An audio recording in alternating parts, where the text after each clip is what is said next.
walks into my, thanks, this boy walks into my office named Naif Al-Abaid and says, hey, I don't have a third period. Can I be your office aide? And I was like, yeah, sure, man. Like, where are you from? He said, Jeddah, Saudi Arabia. Oh, I have a friend named Hassan Abdeen from there. We went to VCU together. He's like, you have a friend that's a Muslim? Yeah. And he's like, wow. And this is in 1998. And this thing called Ramadan was going on. And they would ask if they could use the chapel to pray. And so, as Knife was my aide, I get this call that there's trouble in the chapel. And I go over to the chapel, and as I get to the door, Knife is crying, along with two other Muslims, and a couple of others are inside throwing shoes at the stained glass window um, in the chapel. And I didn't know that throwing shoes was a sign of disrespect. I had no clue. And I said, Knife, what are these idiots doing? And he explained it to me. I was like, oh, crap. So I had to clear it out. So I had half the kids that were very upset and very embarrassed and humiliated for how they felt their faith was being taken to the extreme. And it opened up a lot of room for dialogue with me, but also with these kids. Some of them sadly didn't last very long at RMA. But the ones that did, it was amazing how much I realized I had in common with them. Well, they were just kids. You know, they wanted to get an education, they wanted to better themselves. And some of them who were very happy for the freedoms that they had while they were in this country. Um, and and it led me to think, you know, there's a lot that I don't know about religions and other faiths. So if I ever decide to expand upon that, I want to go somewhere where I can learn about all faiths. And so that was my challenge. That's what I did, and I wanted to do it from a philosophical as well as a theological perspective. And I was asked why I didn't take a parish, and I said, no, I've got a parish. These 400 kids up here at RMA, that's my parish, man. I live in the town of Front Royal. That's my parish, man. You know, I've got a family. That's my parish. I don't really have time for four walls. God bless you. You know, and I said, I don't, and I said, this isn't to be self-deprecating, but I don't know that you want me, I don't know that you want me in that pulpit every Sunday. You know, and my son used to joke, my son Alan, who's 21, I'm not going to say exactly what he said, but it was to the tune of, he said, I'm worried my dad would walk into a pulpit and say, hey, it's my Bible, you know? You know, and Sherry, you know, the saint of the family, is like, yeah, that's probably a good idea. Anyway, so there's a little intro. So to give you a little bit of perspective, some people only think of Islam from Muhammad in the 7th century on. The origins of Islam actually are believed to go back to Abraham and his firstborn son, Ishmael, through Hagar, who was given to him by Sarah, his wife, because Sarah felt that she was at an age where she could not bear children. So she gave Abraham Hagar. They had a son, Ishmael, and the big debate, the big argument is who was Abraham willing to sacrifice when he went to do his sacrifice and God said, take your son. The big debate comes in Genesis itself, which Jews, Muslims, Christians all treasure the words of Moses in their interpretation of when God said, "Take your son, your only son, Isaac, up on the mountain." And part of the debate is, well, wait a minute. And this is an interesting conversation because I'd always, well, you know, God made his covenant with Isaac, and that's how I was raised. That's how I was raised to believe. And through that came the lineage of Abraham. And then I was challenged to consider the lineage and the story of Abraham with Ishmael, where the only time that Abraham had an only son was when it was Ishmael. So part of the big debate, so Muslims believe that Abraham was taking Ishmael to be sacrificed. Christians and Jews believe that Abraham was taking Isaac. And several thousands of years later, we're still having that debate. So there we are. Well, when Isaac and Ishmael were little, if you remember your stories from your childhood, and if you've read these in Genesis, I think it's around Genesis 25, Sarah saw that Ishmael and Isaac were playing together, and according to our Bible, Sarah became concerned, jealous, whatever, and told Abraham, send that woman and her son off. And feel free to fact check me. Search the scriptures. Don't just listen to what I say. And challenge me if you see something different or if you read it differently. So Abraham does that. And it says he's very sad. He takes them off and gives them a skin of water, and says, well, good luck. And Sarah and Hagar's like, well, how the heck are we supposed to live? And it says in our book that God made a promise to her that he would make Ishmael the leader of a great nation. And from that, they come to the end, and she has trouble making do with the little water and the little bit of yeast or whatever she has left. And she turns away from Ishmael, because she feels like that's the last meal she can make for him, and they're both about to die, when all of a sudden, according to our book, a well springs up. And it's believed by Muslims that around that well is built what's called the Kaaba, and dating back a long time. And it's believed by Muslims that Abraham helped Ishmael build that cube or Kaaba around that well. And several thousand years later, Muslims still pay an annual pilgrimage called the Hajj, where they walk around that Kaaba 7 times. Now, when you think about walking around something 7 times, what comes to mind? The walls of Jericho. Anybody watch VeggieTales? No? Anyway, no. The walls of Jericho. When God told Joseph, when God told the dude to walk around 7 times and blow his horn, huh? Yeah, that guy. Focus on Islam, man. When God told Joshua, walk around the town 7 times, toot your horn, and the walls are going to come caving in. So if there's a parallel, I really don't know. I do know that the Israelites believe that that's the land that God gave them, and Muslims believe that Mecca and the Kaaba is what God gave them. And then that becomes the great debate. So part of the goal for Muslims and part of their pillars that we'll talk about in a minute, and I'll go ahead, is to make an annual pilgrimage to Mecca if you can afford it. I asked my friend Knife if I could go sometime, and he went, no. And I was like, oh, why not? And he said, it's only for Muslims. And he said, do people sometimes try to get silly and trick their way in there? He said, yeah. He said, it's on the honor system. He said, but I know you. I said, no, enough said.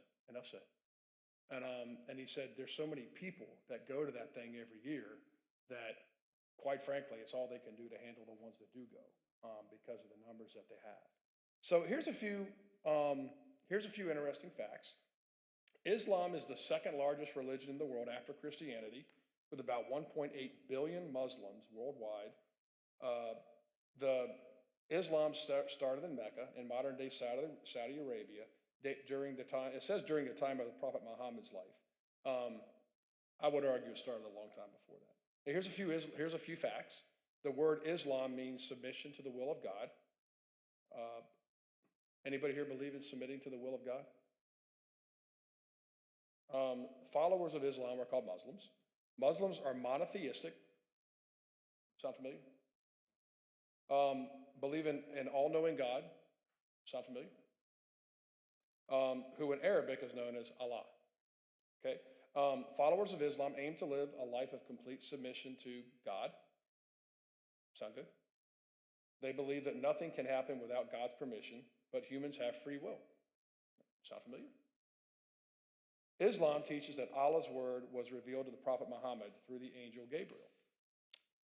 And it was in a cave in Medina.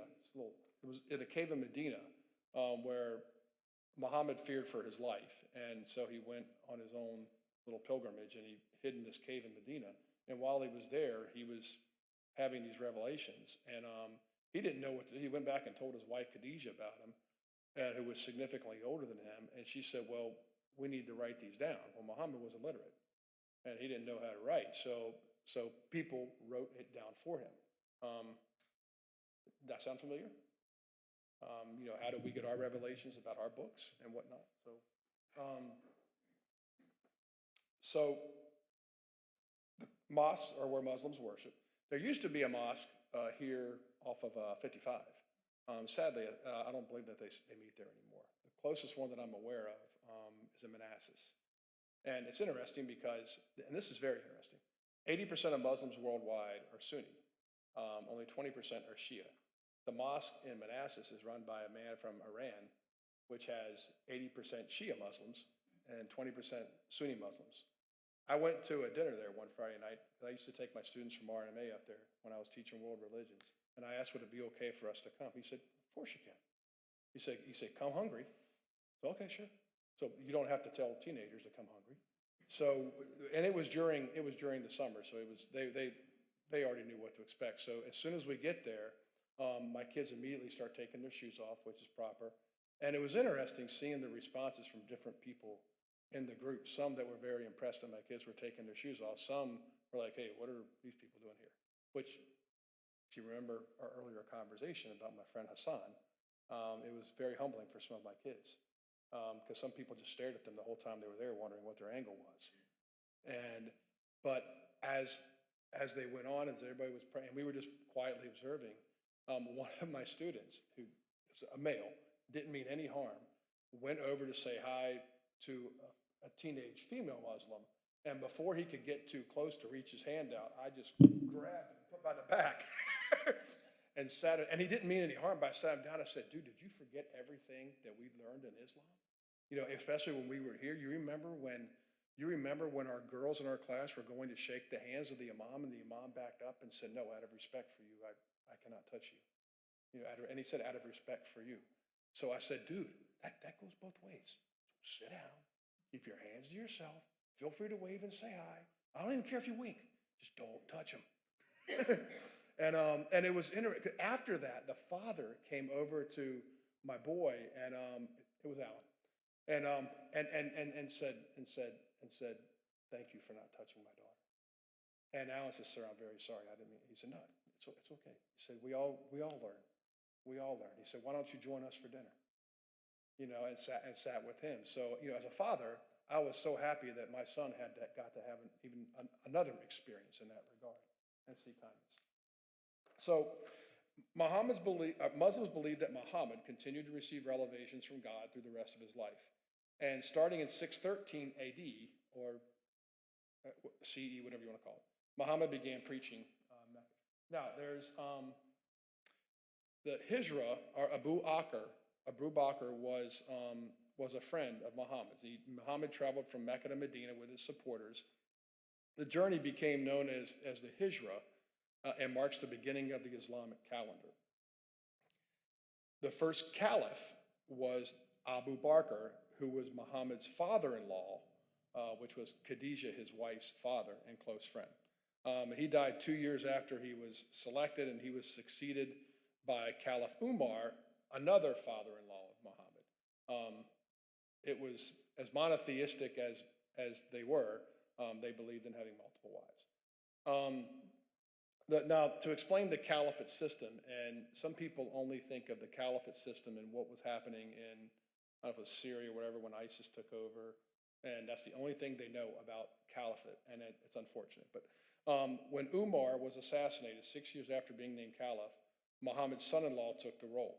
And then it goes on and on. It talks about the Ottoman Empire, but I want to, because of our timing, the difference. One of the big differences: Sunnis and Shiites.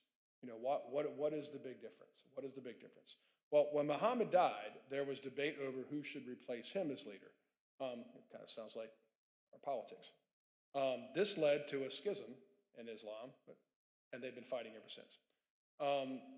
Sunnis, that led into Sunnis and Shiites. One believes that one group of people should be the caliphate, one believes only one other group should be the caliphate, and they've been arguing ever since about it. Except at the Hajj. And that's when they all seem to decide it's okay to get along. It, they can't figure that it's okay to get along after that. But there we are. So Shiite Muslims believe that only the Caliph Ali and his descendants are the real successors to Muhammad. They deny the legitimacy of the first three caliphs. So today, Shiite Muslims have a considerable presence in Iran, Iraq, and Syria. Sunnis make up nearly 90%, well, that's actually 80%, of Muslims worldwide. They accept that the first four caliphs were the true successors of Muhammad. There's your argument. Now, there's other types of Islam as well. There's Wahhabi. Some have heard of Wahhabism. That's from the Sunnis, and it's a different sect made up of members of the Tamim tribe in Saudi Arabia, which was founded in the 18th century. Followers observe an extremely strict interpretation of Islam that was taught by Muhammad bin Wahhab. Then there's the Alawite, which is the Shiite form of Islam prevalent in Syria, and those followers hold similar beliefs about the Caliph Ali, but also observe some Christian and Zoroastrianism holidays. The Nation of Islam, which originated back in the 30s in Detroit by Elijah Muhammad, mostly African Americans. And then there's the Kharijites, the sect that broke from the Shiites after disagreeing over how to select a new leader. They're known for their radical fundamentalism, and there we are. The one thing I wanted to share that some of you may have already known, if you happen to ever read the book or watch the movie or know anything about the life of Malcolm X, he was part of the Nation of Islam, and he believed in a very militaristic mentality. Now, all of a sudden, Malcolm X, he starts doing his own research and his own studying. There's something unique. He actually did his own homework.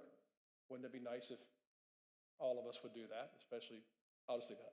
Okay, if people would do their own homework. And he goes on the Hajj, and he goes to Mecca. And while he's in Mecca, he's like, whoa, there's people that look like me. There's a lot more people that don't look like me. There's some people that look like me. There are white people, brown people, black people, people from all over the world, people of all these different languages.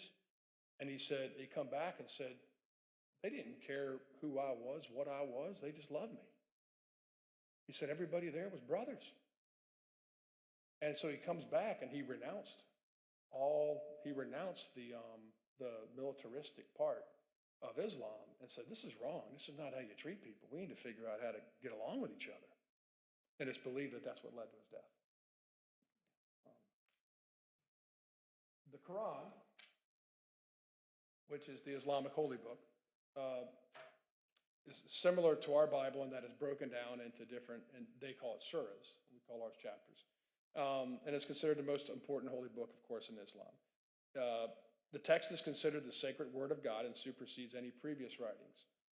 Most Muslims believe that Muhammad's scribes wrote down his words, sound familiar? Which became the Quran. Muhammad himself was never taught to read or write. And you read into that however you wish. Read into the Bible however you wish. I believe the Bible to be the inspired word of God. But I believe that God depended on man to write it. So, and humans, humans have a tendency to take free willy sometimes. So whether they did or not, we can have a good debate over. You can throw me out of your church if you want. It's my church too now. But we're humans, and we interpret things the way we interpret them. And my guess is you may interpret something differently than she does. And you may hear something differently than she does. And you ever play that little game with I loved playing it when I was a kid with the little phone thing, man. And you got like 12 people lined up and you say, hi, how are you? And by the end it's, hey, you're a bad person. I need to kill you. You know what I'm saying? So interpret that how you wish. The Islamic calendar, also called the Hijra calendar, is a lunar calendar used in Islamic religious worship. The calendar begins in the year AD 622, celebrating the journey of Muhammad from Medina to Mecca. And then it goes through their religious holidays. And the crescent moon, which a lot of people see with respect to Islam and on their flag, green is their favorite color. Most of my Muslim friends joke that green's their favorite color because they don't have much of it in Saudi Arabia. You know? So, anyway, that being said, that was my buddy Knife, said that. He said, we don't ever see it, so it was like, it's the only time we can see this on our flag. Um, Anyway, so the crescent moon and star has been adopted in some predominantly Muslim countries as a symbol of Islam, though the crescent moon and star image is believed to predate Islam and was originally a symbol of the Ottoman Empire. And this is interesting. And I did not know this until I was doing some of my own research. In some other applications, such as the International Red Cross and Red Crescent Humanitarian Aid Movement, a red crescent indicates that followers of Islam are respected and treated accordingly. The five pillars of Islam. If you don't remember anything else, please remember this. Shahada, which is to declare one's faith in God and believe in Muhammad. And the Shahada, Muslims believe that to become a Muslim, you need to recite the Shahada and truly believe it. And it's, there is no God but God, and Muhammad is his messenger. Or there's no God but Allah, and Muhammad is his messenger. If I were to walk in here, and this is another one of those stereotype things. Who here believes that God is great? Who here would freak out if somebody from the Middle East walked in here with a big long white robe and yelled, Allahu Akbar? Everybody. All they're saying is God is great. Sadly, that phrase has been taken and manipulated for nefarious intent, historically and worldwide. I can also argue that in my faith, which I hold very dear and make zero apologies for, that there's some people that are calling themselves Christians that I don't want anything to do with their God. And I don't mean to be hurtful. God's going to judge me for my life. He's going to judge you for yours. But I've met some people, and I've watched some people in this world saying that they're Christians and whatever, and they go to a building on Sunday morning, and and it makes me sometimes stop and think, wait a minute, what are people seeing when they see me? And I have to catch myself sometimes before I start flying off on those people, because I'm like, wait a minute, I don't want people thinking that about me. I don't believe that. I don't believe that it's okay to go bomb abortion clinics. I might believe what I believe, and I have my opinions about life and children and love, but I don't think I should go out and kill somebody else because I believe that. And if I'm defending my wife and my family, my house, that's a different conversation. But I don't understand. That's not I don't believe that my God condones that. I don't believe that my God condones bringing people before a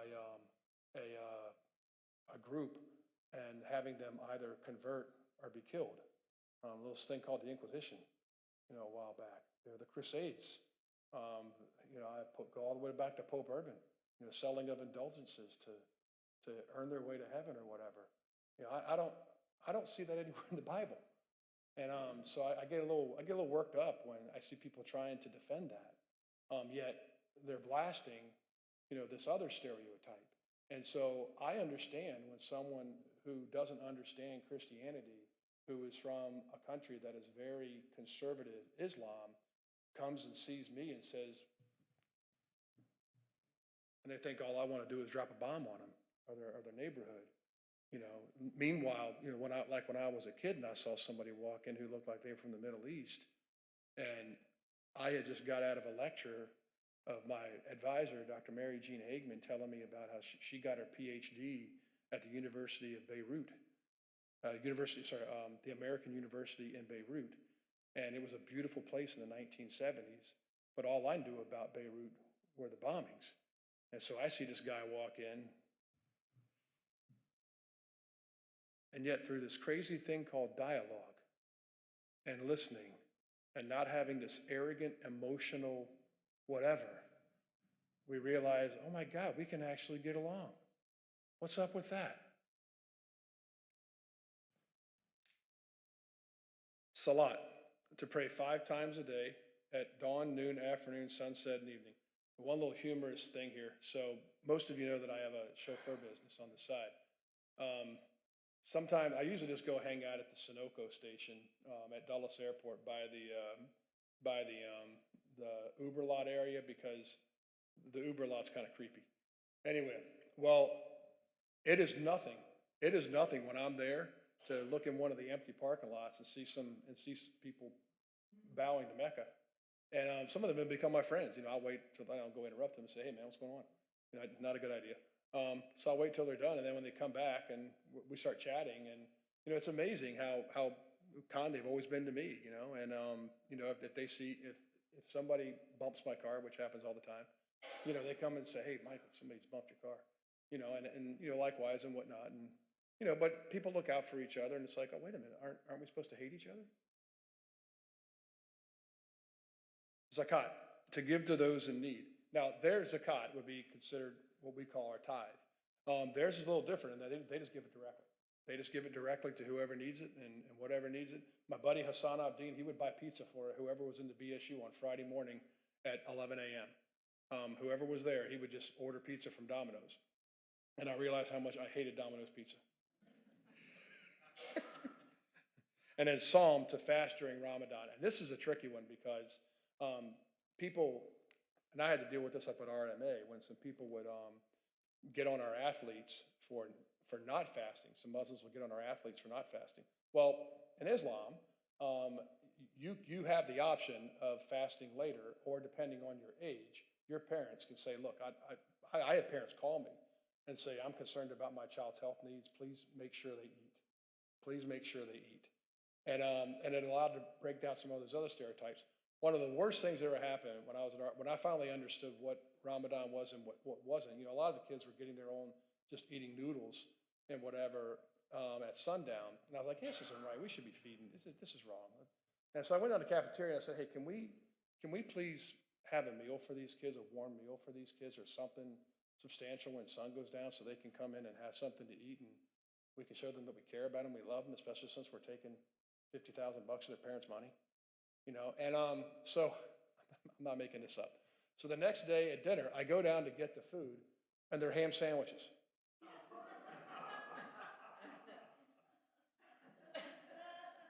What do you know about Islam and dietary? They don't eat pork, man. And I looked at this, and I looked over it, and Knife was like, and I said, you know what? And I went and grabbed the keys to one of the minibuses. I said, load it up. We're going to McDonald's.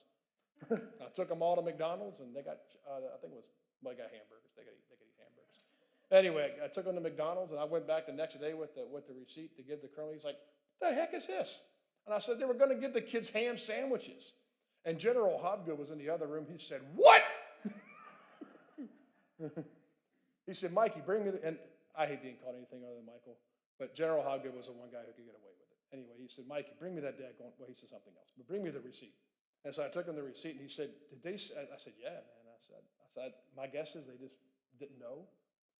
He said, well, go down to me. I said, nah, maybe you should go with me. And he's like, yeah, good point. Anyway, so I went down, and I was still angry, but they didn't know. They didn't know. So I said, wait a minute. So it opened up a door. And so I said, would you all mind if I brought Knife and some of the other Muslims down here to talk to you about what they actually enjoy eating? And they said, sure. And I said, General Hobgood, would you allow, he said, buy whatever you need. And so that introduced them to this thing called halal meals. And we took the kids up to DC, and I just let them shop. And I brought back a receipt, and General Hobgood was like, well, that was pricey. Anyway, but they went in and helped cook the meals with the staff there, and it opened up a door that if it wasn't for some stupid ham sandwiches, probably wouldn't have opened. But anyway, one small step. Now, Sharia law. Islam's legal system is known as Sharia law or Sharia law. This faith-based code of conduct directs Muslims on how they should live in nearly every aspect of their lives. Sharia law requires men and women to dress modestly. It also outlines marriage guidelines and other moral principles for Muslims.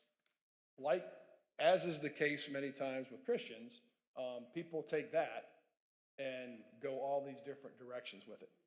And we see the extremes, and we see the extremes on both sides. We have everything from, in America, on Christianity, we have everything from fundamentalists, far one way to far another way. And meanwhile, you have these other people that are like, hey, why can't we all just get along?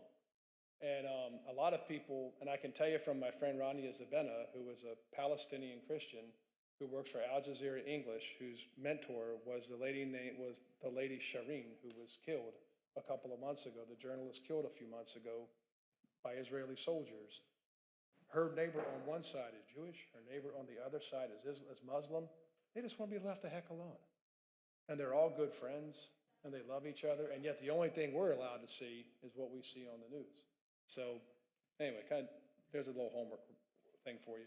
But there we are. Some people take that to the extreme, and some people don't.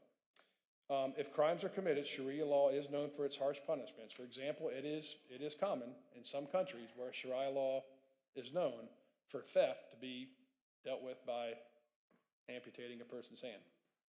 Adultery can carry the penalty of death. However, many Muslims do not support such extreme measures. Yet all were given. And we see what happens in Afghanistan. We see what happens in Pakistan. We don't take time out to see what's happening at RMA. Just a few steps from us. Most prayers are conducted in large mosques. The two major Muslim holidays are the Eid al-Adha, which celebrates the Prophet Abraham's willingness to sacrifice his son for Allah, and the Eid al-Fitr, which was just celebrated, which marks the end of Ramadan, the Islamic holy month of fasting. Muslims also celebrate other years, and then we're going to end this with some trivia. Does anybody know how Muslims view the Virgin Mary? They dedicated an entire surah, the 19th surah, to the Virgin Mary. She is considered the holiest and most revered woman on the planet, even above Muhammad's own wife, Khadijah, and his own daughter, Fatima. Mary is mentioned more times in the Quran than Fatima or Khadijah. There's some trivia. Muslims believe that Jesus was a prophet. They do not believe he was the Son of God. They believe that he ascended to heaven, just like they believe from Elijah and Muhammad.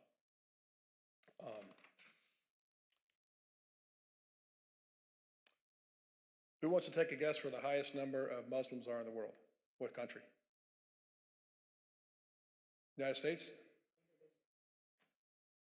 What? Shut up. It's like Dee Dee talking to me about Ghana over here, you know? Indonesia. Indonesia. A lot of people say Saudi Arabia or whatever. It's Indonesia, yeah. Now, talk about Malcolm X. Now, Islam today. In recent years, Islam's supposed association with terrorism and mass murder has sparked a political debate in many countries. The controversial term radical Islam has become a well-known label to describe the religion's connection to acts of violence. Recent surveys have found that in countries with high Muslim populations, the majority of Muslims have overwhelmingly negative views of terrorist groups like ISIS. And I'll give you an example. On 9/11, I was in my balcony up here at RMA when things started going crazy. The first 5 kids to walk in my office were Muslims crying. The first 5, and I'll never forget it. And they just said, well, they told me what kids were saying and what not. And they said, we don't believe this. They said, sir, please know that we don't believe this. This isn't who we are. And I said, sit down. And I just hugged them. You know, and they were so upset. And they were trying to get a hold of their parents because they were very upset. And we had a couple of high-profile children from Egypt and Saudi Arabia at that time that we had to protect. And they were more concerned about me than they were about themselves because of me protecting them. And I said, no, I'll be fine. I'll be fine. And so we just took them down to our house, you know, and we were in Strasbourg at the time. I just took about like 6 of them out there. And I said, no, nobody's going to bother you, buddy. And we went to D.C. the next day, which was maybe not my wisest move. And I took them to a place to shop, to get food. And I said, you get whatever you want. And we came back and they cooked for us. And it was kind of healing for them, but really healing for me as well, because obviously I'm an emotional guy.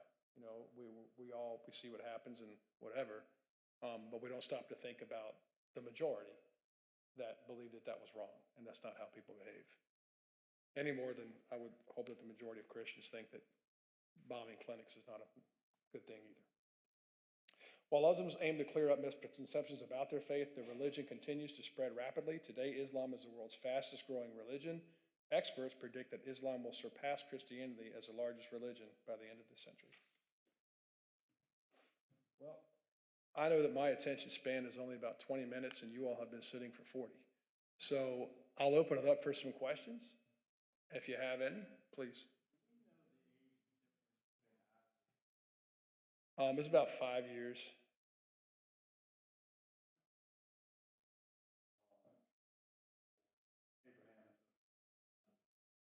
No, no. Ishmael and Hagar were still in the camp, and it's believed. And then when Sarah all of a sudden finds out, oh wait, I'm going to have a kid at the age of whatever, then she has him. But is she? The story of the Bible goes they were playing together, and she felt that, and that Sarah felt that Isaac was being rough with, felt that Ishmael was being rough with Isaac, and that's when he said, send that woman and her son off.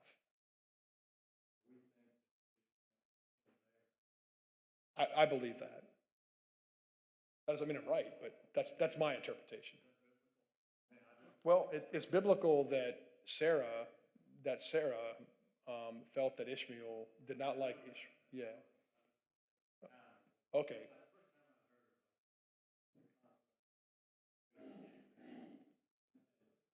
Yeah. I don't know that there was a conflict between Ishmael and Isaac. I think the conflict was Sarah. Yeah, and what's equally interesting, and this is telling, is at the end of Abraham's life, it's biblical, it's documented that Ishmael and Isaac came back together to bury their father. Well, my question was, how did that happen if they didn't know where each other was? So it gives a little bit of credence to the fact that maybe they kept up with one another, whether their parents knew about it or not. And I thought that was rather telling. Ma'am,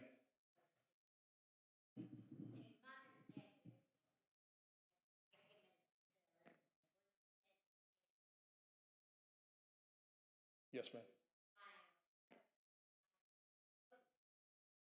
Yes, ma'am.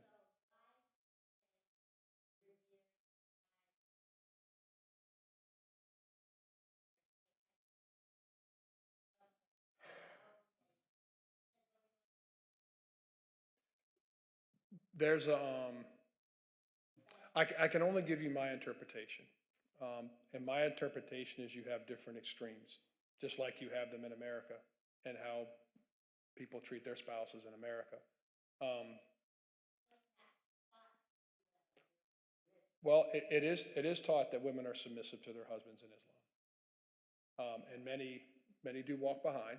Uh, Many wear complete face coverings, like in places like Afghanistan and whatnot, as part of a harsh interpretation of Sharia law. Some don't wear the hijab at all, um, and there's some students at RMA that wear it with their military uniform, but their face is fully open. Again, it depends on the strictness with which the family chooses to interpret Sharia law. Ma'am, I taught it for 15 years at RMA. That No, ma'am. After COVID, the last class I taught was online during COVID, and I had COVID, and that wore me out. And I'm not an online teacher. God bless anybody who can do it and do it effectively. I took an online class back this year because a very dear friend of mine said if I did that, then I could get a provisional licensure in special ed. And I would have rather somebody had taken a fork and shoved it in the side of my head. I got through it. I mean, I did real well, but I hate online learning. It's convenient. It's extremely convenient, but I'm wrong guy. But we got through it, and but I just said this isn't for me anymore. And so I think I mentioned to our committee, and I think I mentioned to our ministry council, if anybody's interested, I would love sometime down the road um, to do a Sunday school thing on world religions. If people had an interest in that, do a series. Sure, thank you. Anybody else? I'm going all day, man. Let's pray. Almighty God, thank you for creating us the way you did. Thank you for creating others the way that you did. Help us to love others in the same manner that we would have them to love us. Help us do unto others in the same manner that we would have them do unto us. Help us to always remember that we will never be held accountable for how someone else treats us, but we will always be held accountable for how we choose to treat them. Help us to love. Help us to be kind. Help us to seek to understand as opposed to being understood. And perhaps through that, we can make a small dent in the world that you gave us. In your holy name we pray, amen. All right, we'll go to the bathroom, what you got to do, and come on back and listen to the lady who interrupts my... Thank you all for coming. I hope it was worth your time. Go ahead.